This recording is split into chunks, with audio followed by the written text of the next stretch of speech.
제가 퀴즈 하나를 준비했는데요. 우리 친절한 선생님들과 MC 두 분, 그리고 네. 시청자 여러분도 함께 풀어보세요. 네. 당신은 무엇을 타고 날고 싶은가요? 네. 날리는 연, 열기구, 비행기입니다. 연과 열기구와 열기구, 비행기. 적었어요. 네, 다 되셨으면 볼까요? 들어주세요. 네. 나 지금 고민했어. 열기구를 타고 비행기를 탈까? 아주 이수찬 선생님은 네. 이유까지 적어놓으셨어요. 시간이 정확해서. 정확하니까. 예. 이건 뭘 뜻하는 그리고 건가요? 다양하게 다 나왔네요. 네, 여기 이 열기구 퀴즈는요, 있고 열기구 있고. 예, 네. 스트레스 원인을 알아보기 위해서 활용되는 문제였는데요. 네네네. 먼저 연은요. 연. 미나림 선생님은 연이라고 쓰셨어요. 네. 일상생활에서 불합리한 일에 대해서 스트레스를 받고 있다는 뜻입니다. 불합리한 일? 저는 사실 이 연을 쓴 거는 좀 네. 아이들과 함께 공식. 생활하면서 약간 동화적인 셋 딸. 그런 생각으로 셋 딸. 썼는데, 네네. 그러니까 세 딸이 불합리하다고 생각하는 거야. 니네가 불합리한 거야? 엄마를 왜 이렇게 못 살게 굴어? 뭐. 연은 그런 뜻을 갖고 있고. 네, 그리고 열기구. 네. 이대원 선생님께서 열기구를 열기구. 쓰셨는데요. 네, 네. 이 열기구는 지루한 일상에서 오는 스트레스입니다. 그럴 수 있겠다. 왜냐면은 저분은 똑같은 일을 반복하잖아. 그렇죠. 어떻게 보면 똑같은 일을. 저는 정말로 열기구를 타고 한번 네. 여행을 하는 게 네. 제 버킷리스트거든요. 상황자체 응급실에서 항상 스트레스를 받으면서 일을 하니까 네. 나머지 이런 좋은 시간에서는 가급적이면 스트레스 안 받고 웃으려고. 자, 그럼 비행기가 남았습니다. 나머지 비행기가 네, 제일 많아요. 비행기가 제일 일단은 많으세요. 시간이 정확하다 이렇게 네, 이수찬 이수찬 선생님께 선생님, 적어줬는데. 김혜영 씨, 김현옥 씨, 전 네. 비행기를 네. 선택하셨는데요. 비행기를 선택하신 분들은 네. 성공에 대한 욕심으로 본인 스스로에 대한 실망 자책으로 얻는 스트레스라고 합니다. 그 표현이 맞습니다. 성공에 대한 열망 이런 것도 네. 있고. 자, 그러면은 퀴즈를 내신 김정현 선생님은 뭘 선택을 하셨어요? 저는 열기구를 선택했어요. 열기구? 네, 제가 몰랐는데 일상이 좀 지루했나 봐요. 코로나19로 학교, 결혼, 장례식, 문화 등등이 모두 바뀌었지 않습니까? 네, 네. 하다못해 직장인들의 점심 풍경도 많이 바뀌었습니다. 거기뿐만이 아니라 뭐 아무래도 응급실이죠. 왜냐하면 지난 여름 환자들 때문에 그 더운 방호복 입고 네, 여름에 네. 정말 힘들었던 시간을 좀 보냈던 것 같은데요. 네. 그리고 실제로 코로나가 세 자리 숫자로 확진자가 늘어나면서 굉장히 힘든 시간을 또 저희들이 함께 네, 보냈잖아요. 이거와 더불어서 심리 상담 건수 3배나 늘었다라고 하더라고요. 뭐 하루빨리 코로나19가 종식이 돼야 할 텐데 우리 일상생활이 너무나 달라지고 그로 인해서 너무나 스트레스를 많이 받고 있잖아요. 그렇다면 이 스트레스 왜 생길까요? 우리 몸에는 스트레스를 관리하는 호르몬인 코티졸이 있습니다. 네. 심장에 붙어 있는 부신 피질에서 나오는 이 호르몬은 스트레스에 대한 완충작용을 해주는데요. 네. 이렇게 지속적인 스트레스 상태가 되면 부신이 쓰러져 버려요. 이런 것들을 부신 고갈이라고 하는데요.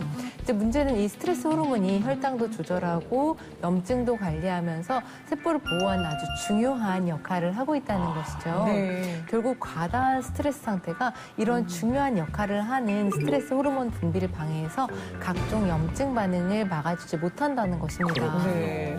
그러면 염증에 이렇게 노출된다는 건 우리 몸에 질병을 일으킨다 뭐 이런 얘기도 되는 거겠네요? 네, 맞습니다. 이해를 돕기 위해서 제가 하나 준비를 해보았는데요. 네네네. 지금 보시면 중년들이 쉽게 걸릴 수 있는 질병들을 나열을 해놨습니다. 이 중에서 스트레스와 관련된 질환은 얼마나 있을까요? 글쎄요, 뭐 감기 같은 경우는 아무래도 좀 이렇게 찬바람이 맞고 이러면 걸리는 거니까 스트레스하고는 저는 상관이 없다고 생각하는데. 네, 아닙니다. 스트레스로 네. 인해서 감기도 걸릴 수가 있고요. 제가 잘못 알고 있었네. 어머나. 스트레스를 받으면 면역력이 약해지고 면역력이 약해지면 바이러스에 대한 저항도 좀 떨어지게 되는 거거든요. 그러다 보면 감기도 좀 더 쉽게 걸릴 수 있습니다. 미국의 한 대학에서 300여 명을 대상으로 스트레스와 감기와 연관성을 연구한 결과 네. 스트레스가 감기에 대한 저항력을 낮춘다고 발표를 했는데요. 한마디로 스트레스 강도가 심할수록 감기에 걸릴 위험도 더 높아진다고 생각하면 되겠습니다. 네. 저것도 좀 한번 좀 더 읽어봐야 될 것 같습니다. 예, 어떤 거요? 두 번째 거? 발. 발? 발. 발 아픈 거? 이 발기부전은 스트레스로 많이 옵니다. 예, 실제로 많이 오는데요. 이 만성 스트레스로 식욕은 오히려 더 많이 생기는데 오히려 반대로 성욕은 떨어지게 됩니다. 따라서 강한 식욕은 이 복 복부 비만을 유발을 하고요. 근육의 양이 늘어나야 되는데 네. 남성 호르몬이 떨어지면서 근육량은 감소하고요. 피로도도 증가를 하게 되면서 발기부전을 초래한다고 합니다.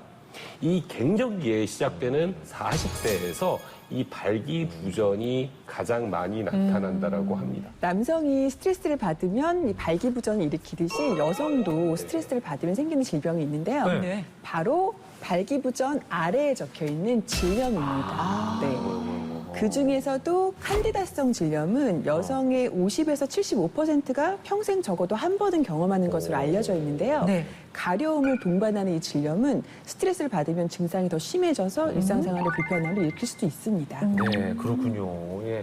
자, 여러 가지 증상들이 있는데, 설마 이 허리 통증, 스트레스 받다 허리가 아플까? 허리 통증도 스트레스와 관련이 있습니다. 그럼 머리부터 발끝까지, 머리부터 진짜? 발끝까지 스트레스 때문. 스트레스로 인해서 진짜 안 아픈 곳이 없네요. 때문이네, 다. 네, 그렇게 생각하시면 맞습니다. 스트레스를 받으면 허리 근육에서 허리 근육을 유연하게 하는 근이완 정도의 성분이 적게 분비가 되고 네. 근육을 강직시키고 경직시키는 그런 성분이 더 많이 분비가 되니까 근육이 뻣뻣해지면서 통증이 더 오게 되는 겁니다. 그러니까 강직하다는 네. 표현이 좋은 건 아니네요. 이게 뻣뻣한지 어딘지 한번 내가 아니 근데 이제 중년이 되면 진짜 왜 삭신이 쑤신다 이런 말씀 어르신들이 네. 많이 하시잖아요. 그럼 이 삭신이 쑤신다 이것도 뭐 스트레스 때문에 오는 건가요? 비근한 예를 제가 한번 들어볼게요. 예. 제 환자 중에 그런 분이 있었습니다. 그저께는 어깨가 아프고 어제는 무릎이 아프고 오늘은 또 허리가 아프시대요. 돌아가면서 예, 돌아가면서. 그래서 검사를 해보니까 검사는 또 이상이 없어요. 그래서 한번 여쭤봤어요. 혹시 최근에 뭔가 스트레스가 받는 게 없었냐고 하니까 1년 전에 자기 큰아들이 네. 경운기 사고로 목이 다쳤는데 이제 팔다리가 불편하게 되었다. 그런데 남편이 또 폐암이 걸렸대요, 올해. 그러니까 이게 불행이 연이어서 찾아오니까 그분은 심리성 스트레스죠. 온몸의 통증을 느끼는 그런 거였습니다. 네. 심리성 스트레스 환자가 정말 많은 것 같습니다. 그러네. 예. 심리성 스트레스가 오면은 우울증 그리고 공황 장애가 오는 분들도 많이 있는데 이분들 혹시 진료 기록이 남을까봐 걱정스러워서 잘 가지 않으신 분들이 진짜 많이 계시거든요. 사실 정말 기록이 남는 게 싫다. 그러면 의료보험 말고 일반으로도 접수를 해서 진료를 보실 수가 있어서 네. 뭐 참고하시면 좋을 것 같습니다. 네. 스트레스로 인한 생기는 우울증이나 불안증 등의 마음의 병이 부끄러운 병이 아닙니다. 숨길 게 아니라 빨리 병원을 찾아서 마음을 맞습니다. 치료하는 게 무엇보다 예, 예, 예. 중요하죠. 자, 이렇게 해서 스트레스로 인해서 생기는 질병들을 저희가 살펴봤는데요. 제가 별명이 장트라부터 합니다. 아, 장이 문제가 생기는구나. 진짜로. 그래서 화장실을 그렇게 많이 가요. 너무 궁금하네, 진짜. 이게 스트레스하고 이게 장이 관련이 있나요? 네. 스장? 네, 맞습니다. 그 현복 씨처럼 스트레스를 받으면 장이 불편하다라고 호소하는 분들이 실제로 굉장히 많이 네. 있는데요. 네. 스트레스를 받았을 때 배가 아프다고 호소하시는 분들이 97%나 된다라고 합니다. 아니, 정상적이네. 네. 문제는 네. 이 중에서 37.5%가 치료를 받지 않고 그냥 지내신다라는 데 있는데요. 치료를 제때 받지 못하면 과민대장 증후군으로 발전을 할 수 있습니다. 스트레스를 받으면 자율신경의 부조화 그리고 혈액순환 장애 등의 이유로 이러한 과민대장 증후군이 발생을 하게 됩니다. 네. 네. 사촌이 땅을 사면 이제 배가 아프다라고 하는데 이게 스트레스 받아서 아픈 증상이었나 봐요, 실제로. 네, 없는 말은 아닙니다. 맞아. 과민대장 증후군을 앓고 있는 환자들이 스트레스를 받으면 정말 증상이 심해지거든요. 네. 네, 제가 오늘은 스트레스도 해소하고 장 건강에도 도움을 주는 운동 하나 알려드릴게요. 네, 여기서 편한 자세로 누우시고요. 있고요. 네. 팔은 앞으로 뻗어주시고요. 다리를 올렸다 내리는 건데요. 호흡은 배를 내밀 때 숨을 들이마시고 당길 때 내쉬는 복식 호흡을 하면서 다리를 움직여주시면 됩니다. 처음 50회부터 시작해서 횟수는 점점 늘려가도록 하는 게 좋겠습니다. 네. 이 동작을 반복해서 하시면 혈액순환이 되면서 피로도 풀리고요. 네. 운동을 하면서 좀 집중도 되고 더불어 답답했던 속이 뚫리는데 아주 큰 도움이 되니까요. 시청자 여러분들도 몸과 마음에 좀 휴식이 필요하다 생각되실 때 꼭 한번 해보시는 것이 좋겠습니다. 네.